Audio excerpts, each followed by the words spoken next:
We are 4Sure family. Hey guys, it's Stephanie with the Leapsters. I'm back with another video. In this video, I'm going to show you how I prepare my meatloaf. I first want to thank all our subscribers and thank you for continuing to support us by watching our videos. We just want to say if you have not subscribed to our channel, please hit that subscribe button, hit that bell for notifications, and continue to share and comment our videos. So let's get to it. All right, I'm back. And here you see my ingredients as I start my meatloaf. I have 2 pounds of ground beef. I have celery, green peppers, onions, eggs, breadcrumbs, ketchup, and then also I have my seasoning, which includes salt, pepper, garlic, and also the McCormick meatloaf seasoning packet. I do like to use tomato juice, something that was passed down from my mom. She's always told me that tomato juice tends to make your meatloaf a lot more, it keeps the flavor in as well as helping it not dry out. So it gives it that moist taste. A lot of people tend to have problems with their meatloaf drying out, but what I found is that the tomato juice just blends everything nicely and it keeps it moist. So I'm going to wash my hands and then I'm going to begin to prepare my meatloaf. So I've put my meat in the bowl.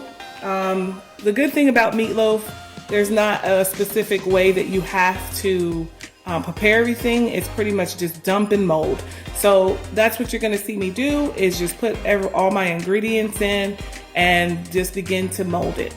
First I start with my eggs. I just pour that in there. My McCormick seasoning.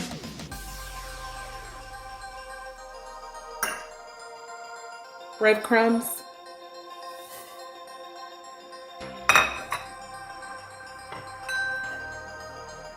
Then I have my green peppers. I won't put all of them in there, just put about half. But I do like to see my vegetables, such as my onions and my green peppers. I don't like to mince them so little that you can't see them. I feel like it gives it a lot more flavor when you keep your onions and your celery, when you keep them bigger. Then I'm going to take about a cup of tomato juice.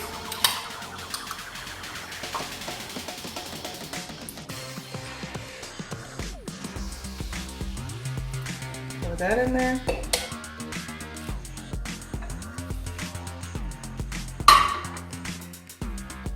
And then I'm going to put about a teaspoon of garlic, teaspoon of salt, and a teaspoon of pepper. After you have mixed your meatloaf, then you want to get a roasting pan. That's what I like to usually make my meatloaf in.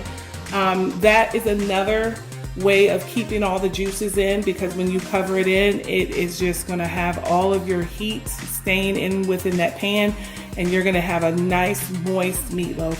So this is when I will do the molding of my meatloaf.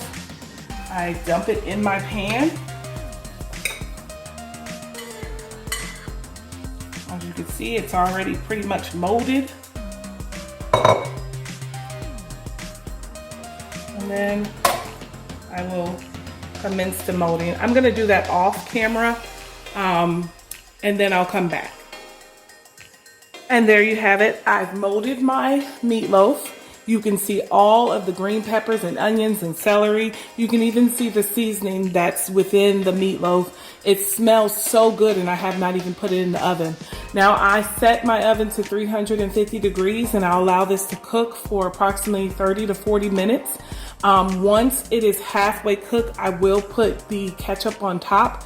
I do love to smother my meatloaf with the ketchup, and it just tastes so good. And then I will put it back in the oven and let it bake for a little bit. So I'm going to put this in the oven, and then I will come back and show you the halfway mark and then putting my ketchup on, and then I'll show you the finished results. All right, guys, I'm back. Here I have the meatloaf halfway done.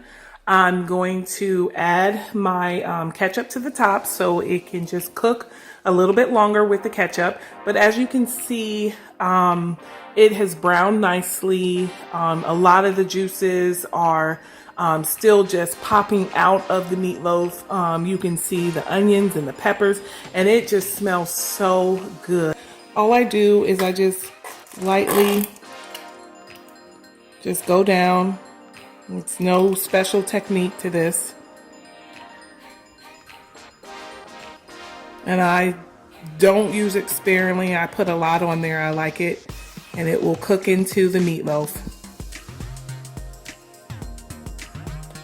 And that just looks so pretty on top. So I'm going to put this back into oven for another 15, 20 minutes. Maybe not even that long. I don't want to dry it out. It is popping with juices. It smells so good. I wish you was here so you could smell what I smell. But I'm just gonna get that bright red ketchup just a little bit less, just let it cook a little bit in there. I don't even know how to describe, what it is, but I just like for my ketchup to cook into the meatloaf to give it just even a little bit more flavor. All right, guys, and there you have it, the finished product of my meatloaf. I hope you enjoyed this video. I really appreciate you just taking the time to watch it. I'm gonna now feed my family the meatloaf, peas and rice, and homemade biscuits. Thank you. See you next time. This is a warm welcome from the bottom of our hearts from the 4Sure Family channel. Please don't forget to like, subscribe, and hit that bell for notifications. Until next time, see ya.